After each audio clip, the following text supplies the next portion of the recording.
can see clearly now, the rain is gone. I can see all obstacles in my way. Gone are the dark clouds that had me blind. It's gonna be a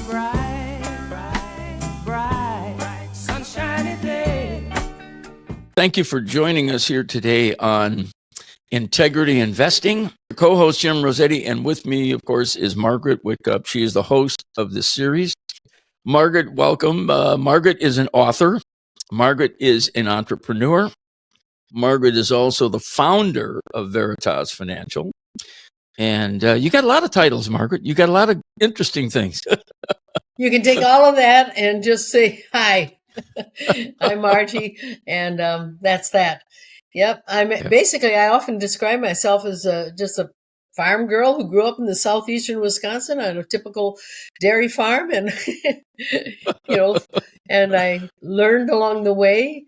But what I'd like to really talk about today, Jim, and that is in the world of money, how we, where do we come from?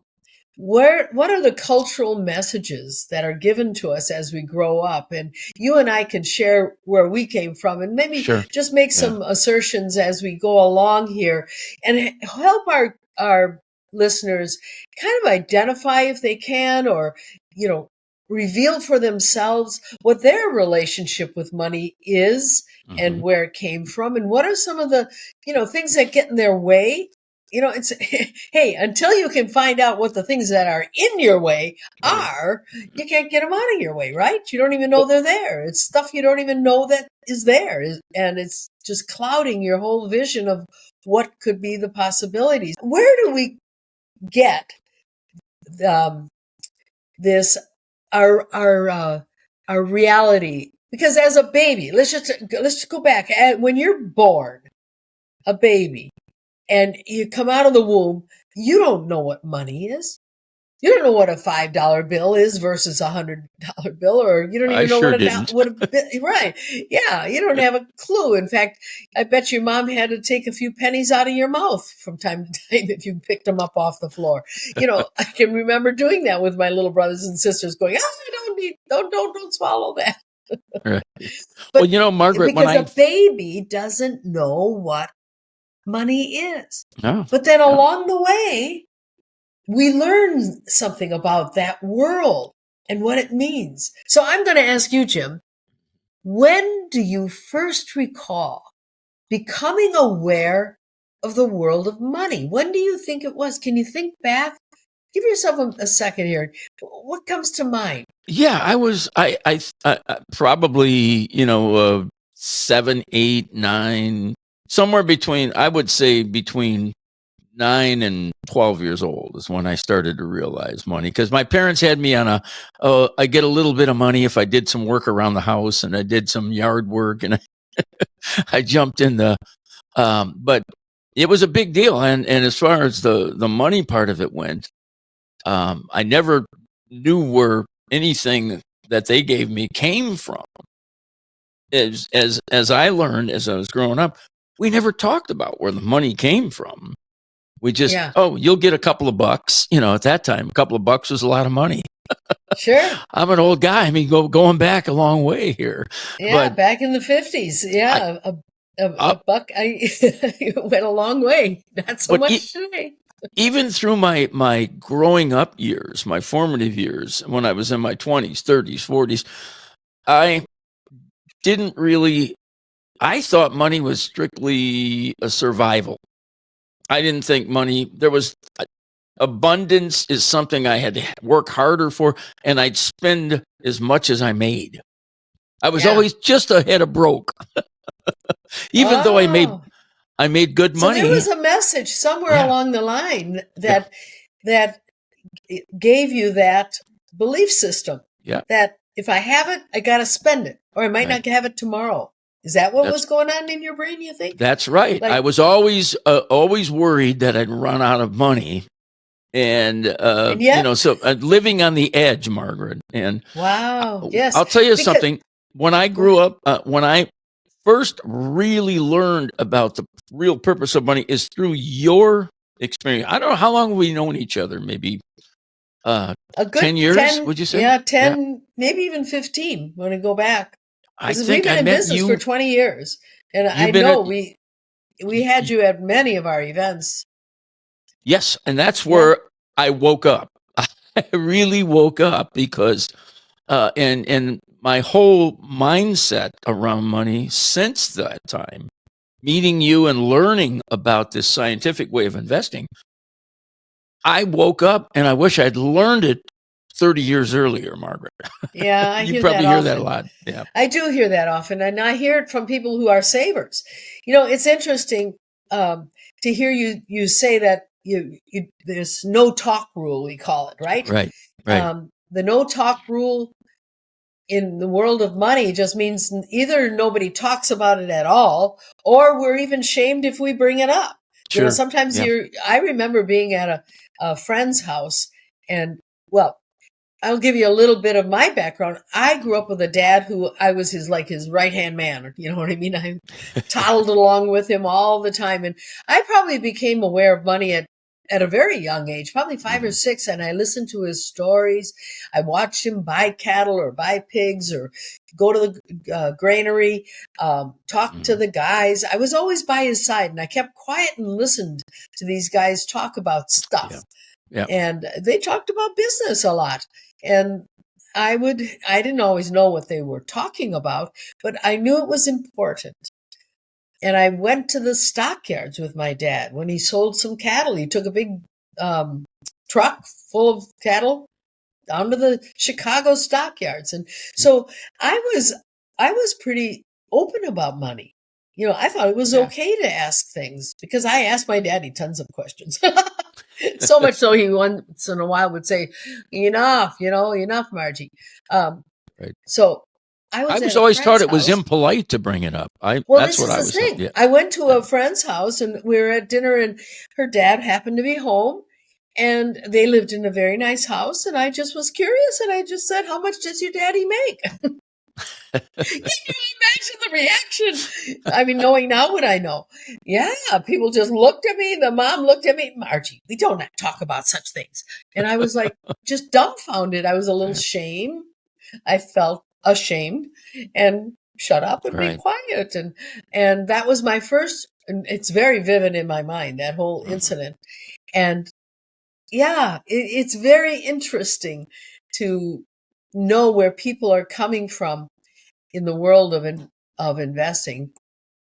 Yeah, and friends of mine at a young age had the same situation. It seemed like I grew up in that baby boomer era, and there was a lot of us. A baby boomer, it was the biggest group, I think, of all the different groups of people came into their own probably post-war years, post World War II. Yeah.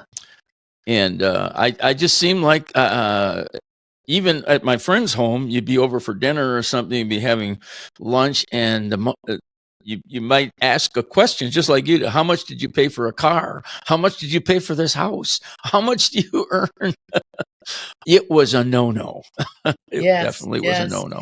Yeah. Well, if you're listening to this and you're saying to yourself, well, of course, polite people don't talk about those things. I get that. There is a time and place, but there's also there is a time and place to talk about it. Yeah. And if you find yourself feeling very constrained about the world of money and not able to talk about it, or unable to express yourself that way, or able to even identify your own relationship with money, you might want to just take stock. I mean, take a moment. Stop and think. Where do these attitudes come from? There's a lot of cliches around money. Money is evil. Oh, easy come, easy go. That might have been your mantra. Or right? if you had a lot of it, hard to get and hard to keep. If you had a lot of money, you got it ill-gotten ways, right? Oh, yeah. Or maybe you're of the, maybe you feel guilty for growing up in a family that had ample means and Yeah. had a lot of money. That too isn't that's a negative connotation. Right. There's a lot of good you can do in this world Right. if you've got money. Here's the thing. Money's a resource. It's neither good nor bad. It's what Right. you do with it that makes it good or bad. It's neither here nor there. How do you get it? How do you keep it? How do you make it do good for you in your world? Well, that's what we're here to talk about. Well, money is kind of a language, isn't it? A $10 bill is only a $10 bill because somebody somewhere says it is, right? Yes. That our form of currency today is just exists in language. That's a really good statement there. It is something. It does only exist in our mind and in our language. Like I said, I grew up in the dairy country.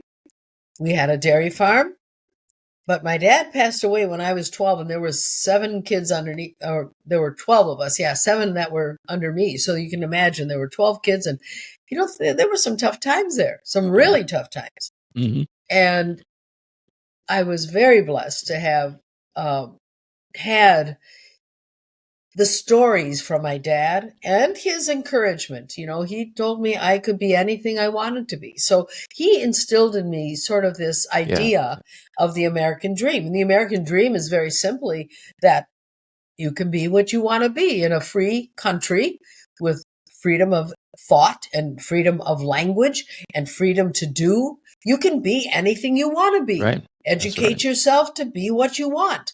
Okay, so I set out in life to do that. And he told me also, this is a little bit of my history and why I got into this business. And it was that my grandfather was very wealthy, which we didn't grow up wealthy. My grandfather, according to the stories, was worth $9 million way back in the 1920s. I never knew this grandfather. This was my dad's dad. Okay. And he died when my dad was quite young. And my dad was a tail end of a second marriage, and like 7 boys and then another 3 kids with the second marriage with his second wife, Kate Weber. At any rate, he just was at the very end of this very big German family.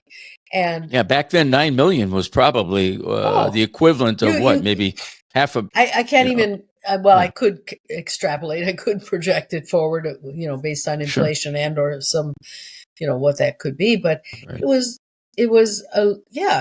quite substantial. Owned multiple farms. Much of it got dissipated through the lawyers and whatnot when the time came. It gave me a passion for knowing how money works. How do you make money and how do you keep it? And what's the meaning of it? And how do you make it do good in the world? Because on the other side of my upbringing was my mother, who was a very strong Catholic and really instilled some strong values there, and which I am also very grateful for.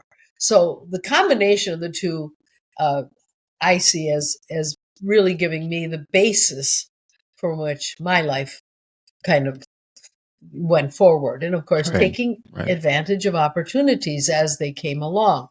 Now, let's go back to this conversation about no talk rule. Well, in a family where no one talks about things, here's the danger of not talking about things. And that is what you don't talk about will own you. If you can't talk about it, it owns you. Mm-hmm. If it constrains you and you can't verbalize and you're not comfortable in that world or verbalizing or talking about certain things, you're going to be ruled by it. And so what kinds of things happen is that people either become what? Well, let's just think about that for a minute together. What happens what happened in your life growing up? I got money, I got to spend it, or I might not have it. Mm-hmm. That's how you reacted. I grew up not having money, but I saved. I learned some lessons I'll tell you about in a minute about from the strawberry patch. But, I saved. And then I also spent on my brothers and sisters. And I found that generosity begets generosity. Right. And that can make for a happy life too. So, but in your situation, do you see the correlation or something in there for you? How I did that sure do. manifest? Yeah. Yeah, That's why I say if I had learned about the scientific means of investing that we talk about, I would have done things a lot differently. But I was spending everything I made. I yeah. wasn't putting We call things that away like, paycheck yeah, to paycheck. Yeah, right. paycheck. And some people nowadays are living beyond their paycheck. In other words, they're borrowing and they're using credit cards to Right. get through the next of the month. What do they have? Too much month at the end of the check? Too much That's right. month And, at the end of the money? The and money runs out before the end of the month? I mean, that kind of thing. I'm and I saying it had in been down multiple that ways. road too, so I know what that's like. Yeah, Then it's the negative of putting money away, letting it compound, as we say. yeah. When you owe that debt negatively impacts Well, and your look at the money. So stress that puts on families. yeah, Can you think of the relationships and how that affects our relationships? Ouch, it right? destroys marriages. It destroys families. Look what happens when somebody passes on and they've got a estate. And Yeah, the kids are fighting over who gets what, and you got more, and I should have, that kind yep, of stuff yep, is yeah, happening prevalent. So money can be when they say the root of all evil, it's not the money that's the root of all evil. It's what it does to people's minds. yeah. It's And the love of money right, that creates right, and the greed that goes along with that. And then, of course, then once you let that enter in, there's the jealousy and the resentments that fester and can be hurtful, and things are said that wouldn't have been said or shouldn't have been said, and then hurt feelings, yeah, and hurt yeah. feelings Oh, it lead can to destroy families. Yeah. separating families and Mhm. all sorts of things. So, yeah, money is a very important part of our lives. It weaves itself throughout every aspect of our lives. Right. And that's another thing. There are people who would like to ignore it because of all that you just said Mhm. about how money can be negative and impact our lives in a negative way. There are people who, in order to avoid that, just avoid it. Right. They avoid it. They ignore it. They say, well, God will take care of me. Well, God will take care of you, no doubt. And one way he takes care of you is to give you an ability to make a living and have some money, because money is needed Right. to Right.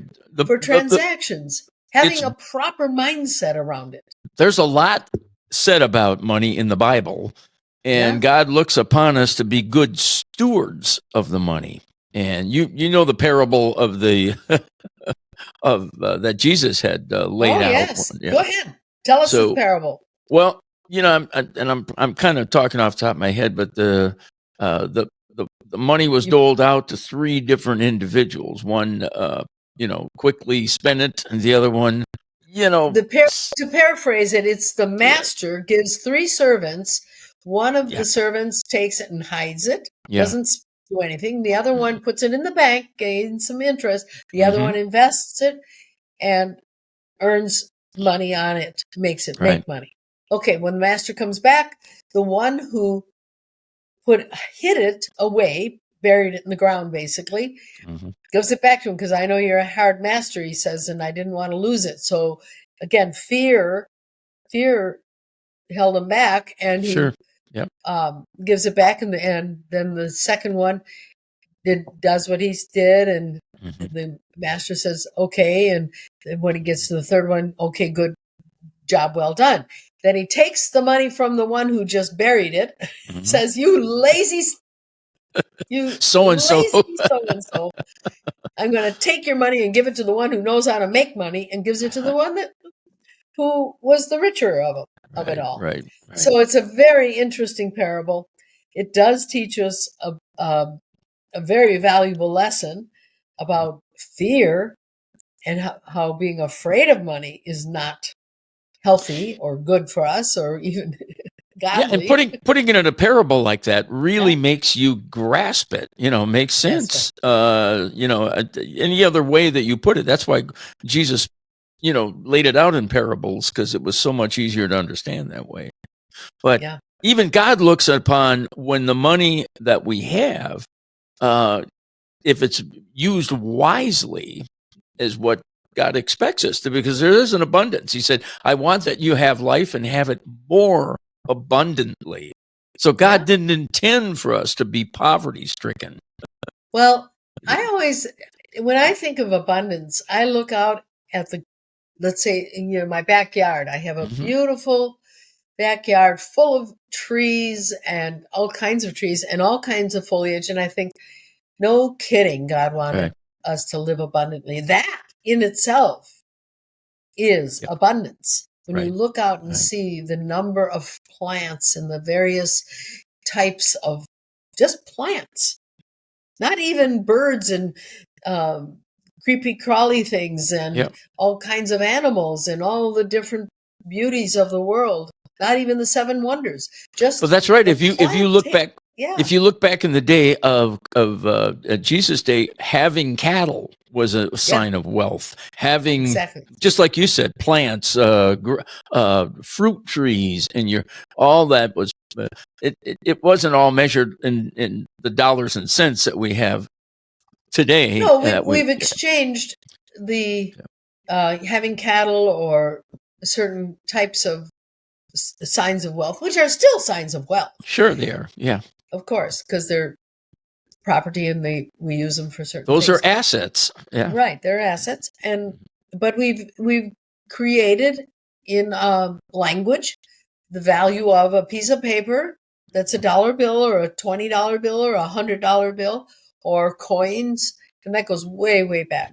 That is used for exchange. So money is just a means of exchange, but it weaves itself throughout our lives and in every relationship. And that's the thing I want to have people think about for themselves, because without having a strong identifying strongly with where you came from, what were the messages that you got from your auntie or your uncle or your mom or your dad or from school or from society at large? Where did those messages come from that are either getting in your way or you want to use to encourage yourself with? They weren't all bad messages, hopefully. Some of us got some good messages, like I did from my dad. I really got some good messages in terms of the ability to create a life that I wanted to have and how to dream big and do things. And that's maybe why I started. You called me an entrepreneur. I call myself a serial entrepreneur. I've had multiple different businesses, and I've not always made money. I've lost some money on my businesses, but those were good learning. Margaret, you mentioned the word scarcity, and just a quick thing I wanted to inject here while we're on that subject. The pre-war generation, I mentioned the baby boomers. The pre-war generation went through what we call the only depression in this country, and so scarcity was prevalent, I think, amongst the populace at that time. So yes. So it was a huge event, and even then, though, I think it was about 30% of the country was unemployed. But even that means 70% of the country population was working. Was still working, sure. Was still working. So people did make it through. Who made it through that? Well, when I say make it through, not everyone. A lot of people in the Midwest lost their farms, and there were some very, very terrible or difficult, I want to say difficult times. Unfortunately, some people even took their own lives because of the stock market crash, which kind of that off. Yeah. And hopefully people have a better sense of reality and not to put their whole life on their financial, net worth. If that's what your life is about, well, ooh, wow, you're in for trouble. Because most of us can get through any difficulty with a little help from our friends and family. And that's what families did. They bound together. They moved in with Aunt Sally and Uncle Joe and worked the farm together. And they then got back on their feet, and then they went on their own farm, and then they did, or whatever their situation was. If it was in the cities, then they got odd jobs and, did little entrepreneurial things. You hear stories about people selling apples on the sidewalks and all of that. Yeah, hard times will toughen up a group of people. Actually, I think wasn't it World War II that literally took us out of that Depression era? And let's the hope whole, we don't have to go to World War to take us out of oh no, economic downturn. That's don't want to see, and it wouldn't be the same as it was then. I mean, in those days, I think a lot of women went to work in factories to help make some of the ammunition and things used in the war years. Yeah, and it got everybody working again. It put them all back to work, and that's what brought some prosperity back in the United States. Yeah, but what happened to the mindset of that generation? I think you were getting at, and that is that they came out of that depression very fearful. Sure. Very fearful of the stock market, very fearful of even banks, because banks went on. Right. Run on banks. Yeah. Well, we put into place as a society, government, some regulations and controls. And I'm not saying any of it's perfect. They've done away with some of it. They've gone back and forth on some of it. You'd have to do a whole segment on, the banking industry to digest all of that. But that's not really what we're talking about. What we're talking about is where your mindset comes from. And for sure, that experience did impact that generation in that way, just as the boom that happened afterwards impacted the next generation in a way that maybe, they spend more freely and not necessarily always in the best way. They didn't know how to be savers. So the pendulum sometimes swings too far and too far. Better to get yourself grounded in it isn't so much, when I say grounded, it isn't so much about how much you make. Certainly you need to, get paid a good wage for what you're, relative to what you are doing. Got it. So you're making a good wage relative to your talent and your experience and what you're going. Then you live within your means and save some. That's the key, living within your means. Yeah. That's where don't spend it all. I made the good money, but as soon as money started to, to get better for me as salaries and income went, my standard of living started to come up there. Yes. So it's easy to let that happen, oh my gosh, we've got extra money in the house. We got a discretionary money. Yeah. We've got to spend that. Where am I going to, instead of thinking about, maybe I could bury that money, because there's going to come a day when I'm going to need that kind of money somewhere and it won't be there. And that did happen to me. So yes. Thank you for sharing that, because that has been, you're not alone in that story at all. And oftentimes, you'll have if you're married, you'll have one partner that's a saver and you'll have another partner who's the one who wants to spend it. A spender. And that can create tremendous conflict. So you really need to come together as a couple and the spender is not always bad. Right. Because the one who wants to save everything can be a little miserly.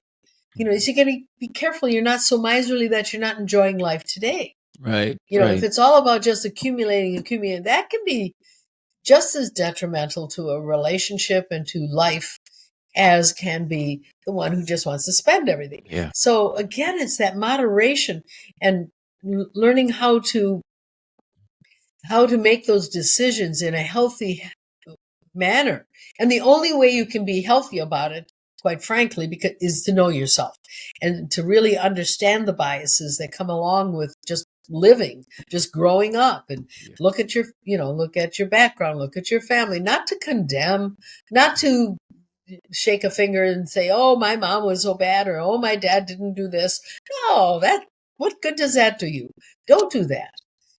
do it to be understanding, to understand your background, to understand, okay, I can keep that part. That part really resonates and makes sense. Yeah. Like, I got to save something, maybe. Yes.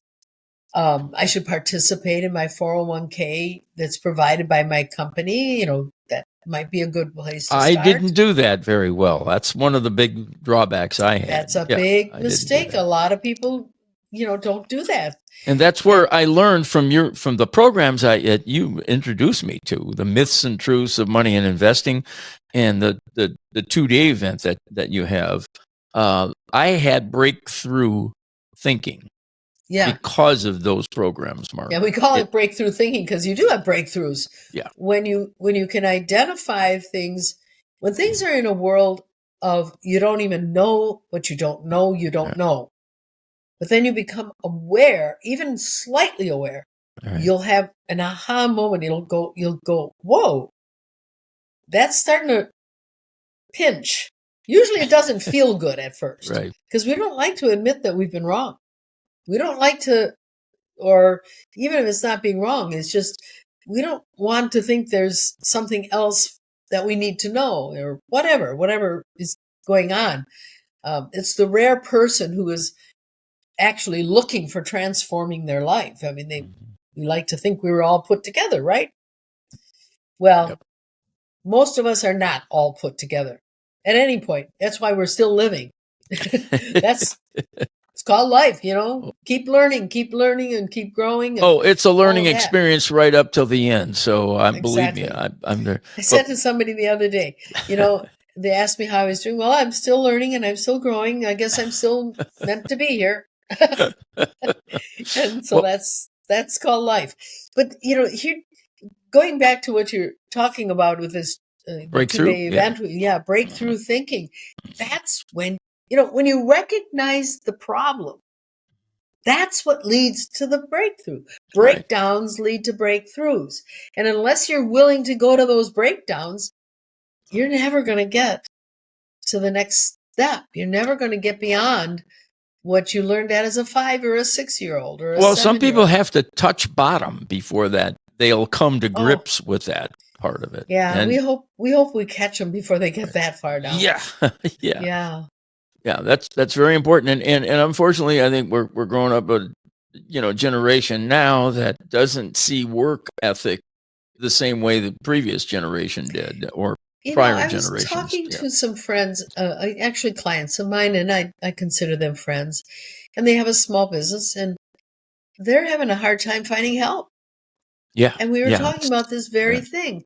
But, I don't see it in my grandchildren. I don't see it so much in, I don't know.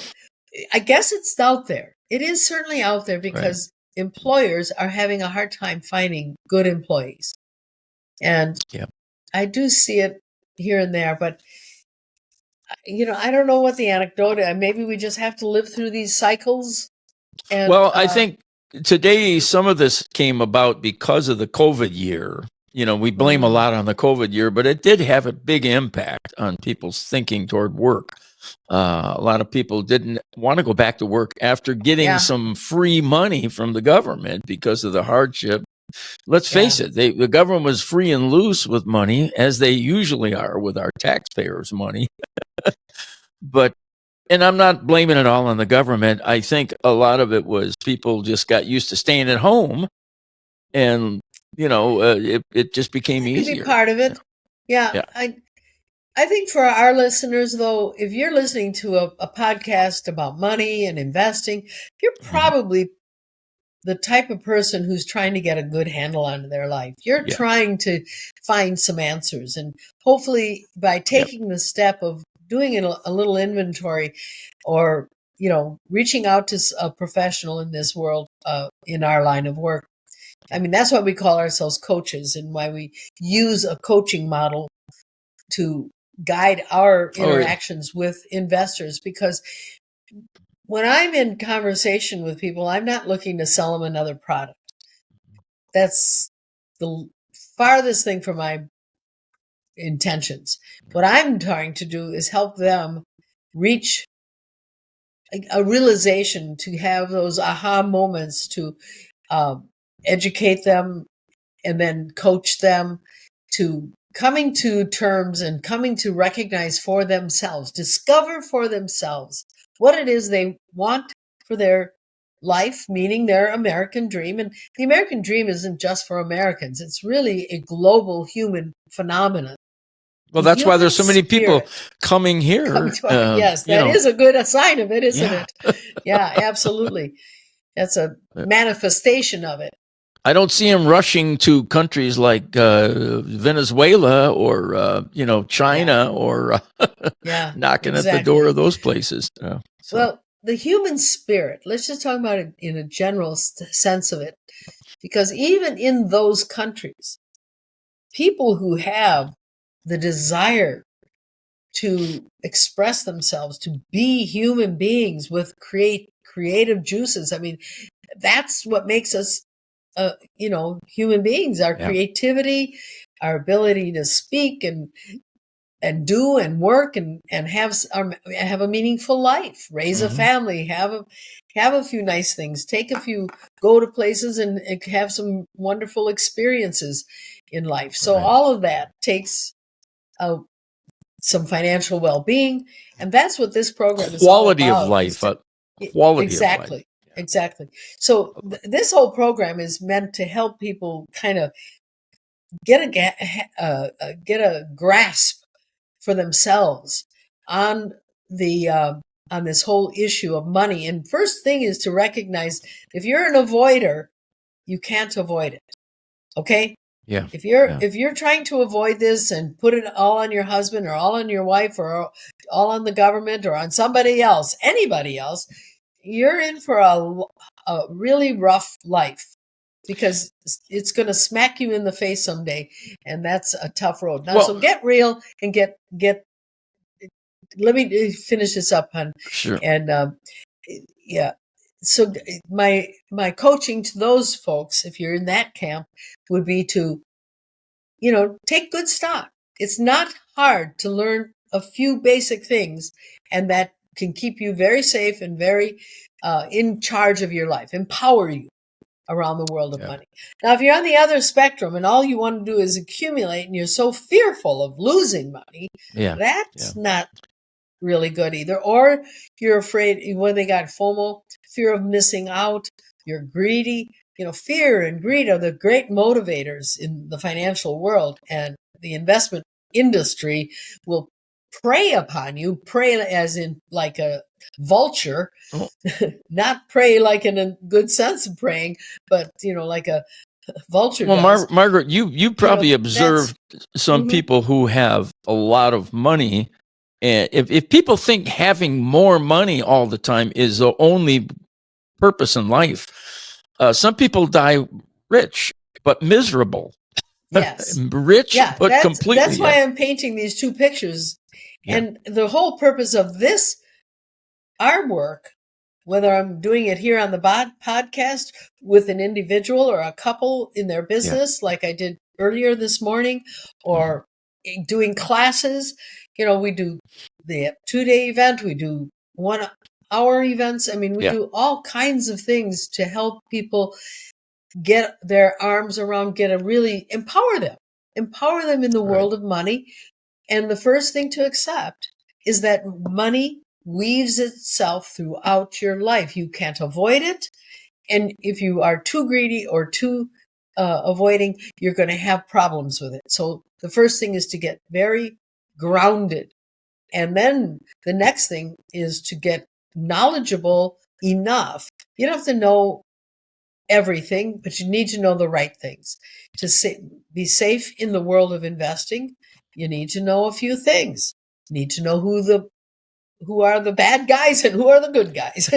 Kind of. Where do you find truth in the world of investing? So that's, you said can't avoid it, and I was saying, well, in many instances, I thought it was avoiding me. Well, I don't think so, Jim. You've been a very successful. I wanted to say this from the very beginning. I want our audience to know how incredibly successful you have been in so very many ways. Yes, you shared with us some of the hardships, and I've had my ups and downs too. And so just because you've had a few ups and downs does not make you unsuccessful. Right. And Right. you can be very successful in some areas. Like you mentioned, some people have, well, money is so relative. It's so hard to say, are wealthy. It's so relative to say what's the number, right? But, we could say there are multimillionaires, the billionaires, and, it isn't always as pretty as it looks. I think I heard from Elon Musk, I think he recently made a statement. Someone commented how they wanted to be him, or they wanted to be just like Elon Musk because, he was, at the moment, he was the wealthiest man in the world or in the America or whatever. Oh, yeah. Yeah. So, and his comment was, no, you don't. To be where he is, he says, my brain never shuts off. You would not want to be me. The guy is in constant motion. His brain is constant. And that's why he's got multiple businesses, yeah. Yeah. He's Most of us do not want to live in that realm. Talk about multitasking, in Yeah. his mind. This guy is Yeah. unbelievable. Yeah. It's amazing. And he is a phenomenon. And as are many Mhm. great millionaire, billionaires and all that kind of thing. They've got a different mindset. And certainly that Well, isn't Elon what Musk got came here. lungs He took advantage from all of us. of the American dream, as you were talking before, and he came here, and that's where he made his first fortune. I think Yeah. he was one of the founders of the PayPal system. That's right. And that got him his first big infusion of money. But he didn't stop there and say, okay, I got all I need. I'm just going to shut it off. Yeah. That didn't happen with him. He's one of those individuals. Yeah. So this brings us to, this, recently we had another one of our phenomena, Powerball, Mega Millions. Mega Millions had a 1.3 or 1.2 billion, Yeah. Mega Millions. And then the Powerball just got won by someone, 1.3 billion. The payouts are quite differently. If you take the cash payout, it's generally about half of that. And then if you pay the taxes on it, it's about half of that. But it's still a very large number. $350 million to this recent Powerball winner after taxes, if he takes it all in taxes. Well, oftentimes the winners of these lotteries, no matter how big they are actually broke. Isn't that amazing? I doubt the billion, this 350 million, they'll be broke in 5 years. I hope they're not. I hope they get good counseling and good coaching. But it all goes back to a mindset. Right. It all goes back to how do you handle it?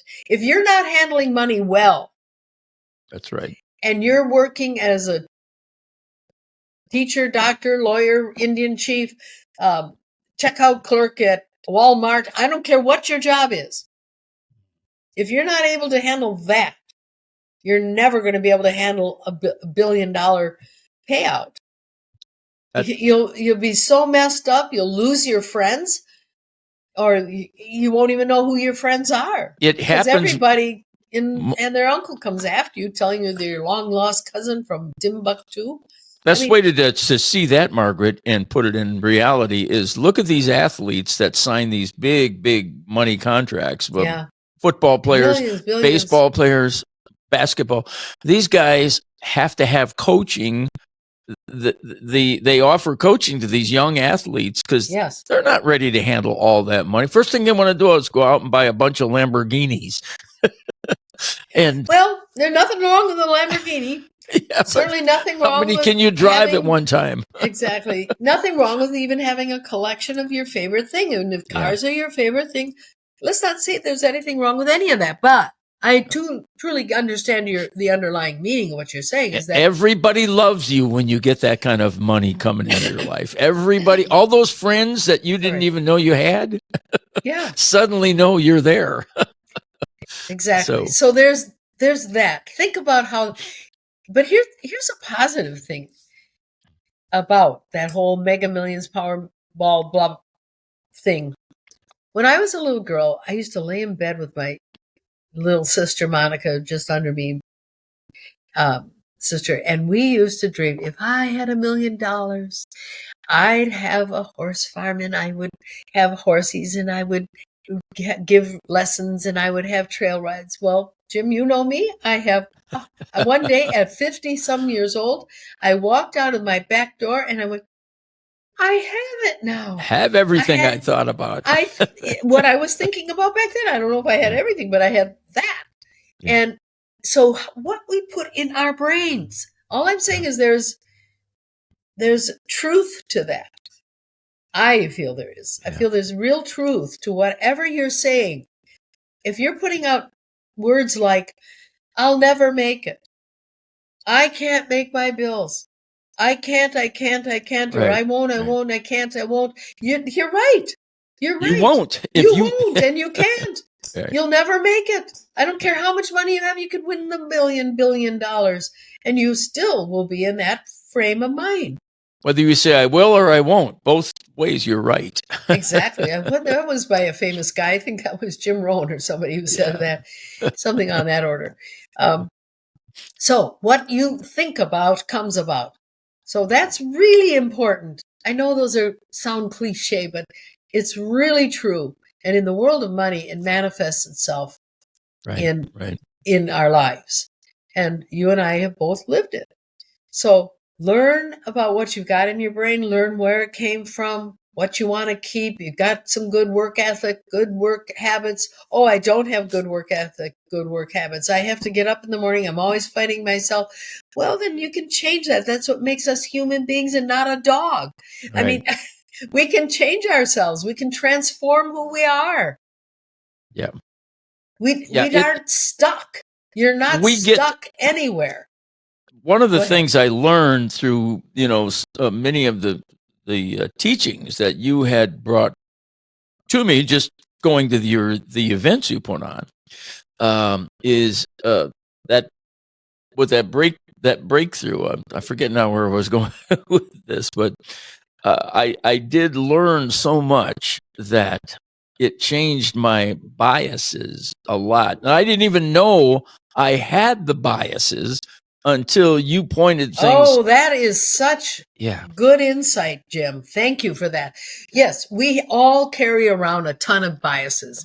Some of them that were forced upon us as kids growing up, not even knowing it, just into the background of the noise or what people said, or someone, like I said, Aunt Sally, Uncle Joe, whatever, mom, dad, teachers, all the people who influence us growing up, we don't even know what's there. So getting that out in the open, thinking about it a little bit. So why do I go out and buy so many pairs of shoes? You might ask yourself, I don't know what everybody's got something that me, it was horses for a while. At any rate. So that's really important. Find out about your biases. Find out about where your thinking comes from. Find out, and then you can get yourself on a track that is healthier. Secondly, once you recognize how money weaves itself throughout your life, you can get into some good habits. Yeah. And the habit that creates a wealth accumulator. I have many clients I call PWAs. They're prodigious wealth accumulators. They've been savers and hard workers, and they've known to get good advice. I have another thought I want to share in a minute. But they've gotten good counsel or good advice in investing, and so they've invested and they've made good money, and so they've accumulated. I mean, right. They didn't come from a lot, but they got a lot. They've got many, many, many wonderful stories. So the first thing you have to do is learn how to get up in the morning and make your bed. Mm-hmm. There's a book in the morning, make your bed, brush your teeth, get to work. Find That's work right. that is meaningful. And if you don't have meaningful work initially, that's okay. Just do something. And then look for opportunities and look for options and get educated in areas, and then keep moving up the ladder. Well, what you're talking about is to what you can. You become an investor. We're living in a world full of abundance right now. It's just what you're saying, Margaret, because all those things are available to us here. That's a nice thing about living in a free country is we can take advantage of things. Sometimes we take them for granted because they're too easy to get in this country. This is true. This Unfortunately, can be true. but it's good to hear you point these out because sometimes people just need to have that jogged first in you their have memory. so what are the steps? The steps are you learn how to get up and go to work, right? Mhm. Yep. Take care of yourself, take responsibility. Yep. Then live within your means. This next step is you live within your means as best you can, no matter what. If you need to share an apartment when you're young with a buddy or whatever to cut the expenses until you can get the next big job and get married, whatever life gives you. Okay, so you live within your means and then you save a little bit. Yeah. Get involved with, if you have a company plan, start there. Start with a small amount and increase it as you get raises. Don't spend it all. Don't spend everything to the limit. You taught that lesson. So then you become what I just described as a prodigious wealth accumulator. And then you have to educate yourself to a certain extent to keep it safe, to keep yourself from being taken advantage by the investment industry. That's really critical. Right. There are people who've worked very hard all their lives. I've heard some incredible stories, some terrible stories of people who have worked very hard and then lost it because of the investment industry or someone in the investment industry that took them off track. Right. And they had to start all over. We don't want that happening to people, and it's not necessary. It's totally not necessary. You alluded to it earlier by the science of investing. There is a way of investing that can give you that peace of mind, give you access to the peace of mind. But that's the steps to success in terms of financial success. Other types of success in your life, you'll have to create out of your own heart. I can only give you coaching on how to become financially successful. And that's what we're here to do today. Yeah. So start with, hey, how do you look at money? What's your relationship with it? Right? Yeah. Oh, and that's a big, and people go, I never really thought that deeply about it. Yeah, people don't. People don't talk to it. Why? Because of what we talked about earlier. Because we live with this no talk rule. Nobody brings it up. Mom and dad didn't sit down with us and say, hey, you got to be able to balance a checkbook. You got to be able to pay your rent. You got to be able to balance your life and take responsibility for your life someday. And I hope you're very successful. And here's your education. And just like you said earlier, you were talking about husband and maybe the spouse is a spender and the other one's a miser or, a saver and an accumulator. And you're going to have, what do they call it? A cognitive dissonance situation going there. Is that what they call it? That's right. Cognitive dissonance, that feeling of, ooh, ow, that doesn't feel so good. I got to learn something about that. Yeah. Oh, no, well, I want to. Yeah. Go ahead. And there's other reasons for, sometimes people get addicted to certain things. Gambling can be one of them. Drinking can be one of them. All those other things. But putting that aside, none of those things are present in the relationship. It can still have, if two people are not on the same page with how do we handle money? Exactly. What do we do with it? Yep. I think it's very wise for a young couple that is thinking of being together for a long time, perhaps marriage, etc., that they actually do that 2-day event that we do. Get a handle on what's your purpose. Get a handle on how you're going to manage your money. Get a handle on understanding how investing works. Get a handle on all of it, because that can be, that can make or break the relationship. Absolutely. And just like I keep saying, some of the programs you introduced me to, like the myths and truths of money and investing. It's what is it? About an hour long. It's about an hour long. You do it virtually, and that was a turning point for me. Watching that and watching that 2-day event I went to. Yeah. Those those things, combination of that, started my thinking altered my thinking completely. I had breakthroughs and transformations. But it happened too late in life. I wish I would have had those earlier. That's what Well, we have I a keep saying, saying. Jim, Yeah. and it goes like this: it's never too late. Never too Better late. it Yeah. better is early. Excuse me.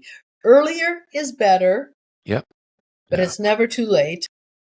It and it depends upon your goals, and what you want to accomplish. Right. But it's never too late to put aside something to get you where you want to be and give you a little comfort. Well, I along the way. am But so I love the way that Veritas does business, because the world of coaching to me is so important for people. I've had money managers before that seemingly only wanted to see me maybe once a year, if that. Just don't call me, we'll call you. And I never really heard from them, but I got a statement every month, and it showed me, did I make or lose, or did oh. But that's the a coaching very part of it, normal, yeah. it was missing. It was missing in my life, and I needed it. And that's the thing that you brought to the table, is the coaching and the whole philosophy of coaching, rather than being this so-called advisor, that which you are, but it's the coaching that is so necessary, because people get into those ruts in their life. Yep. Especially when inheritance maybe comes in, or they've hit a downslide or something like that. So the coaching is so important, Margaret. It just yeah. Well, And that's one of the things that we are up to is transforming the investing experience for the investor, going from a world that is basically speculating, gambling, and selling you stuff right. to one where you're empowered to make decisions, and you discover for yourself what that means, what money is, and how it can fulfill on your purpose in life. And so it's built on a stronger foundation. And the foundation has to be personal, and that's where the coaching comes in. The coaching comes in creating that relationship with the client and allowing them to understand their decision-making process, not just sell them a product and walk away. Right. That's not fulfilling for me, and it usually doesn't go well for the investor as well. So, no, well, I think we gave a lot today to investors. I hope that they take away maybe from this conversation we've had the desire to look at their own life, their own relationship with money, and maybe even if they're married, have a conversation with their spouse. What's your relationship? Oh, well, money's hard to make and it's hard to keep, and I don't like spending anything on anything. That's a miserable life. Or I just want to spend whatever comes in. That's a miserable life. So, whatever the conversation brings, hopefully it'll help you come together and, look for people in your area, or, give us a call if you need some help along those lines to find a good coach. I think we covered a lot about, and I think we threw out some things people probably will take under advisement, because we hit on some things, I'm sure, that people might be listening to are having an issue with right now. Maybe with us pointing it out, it might help make some changes. Thank you for watching. Integrity Investing will return.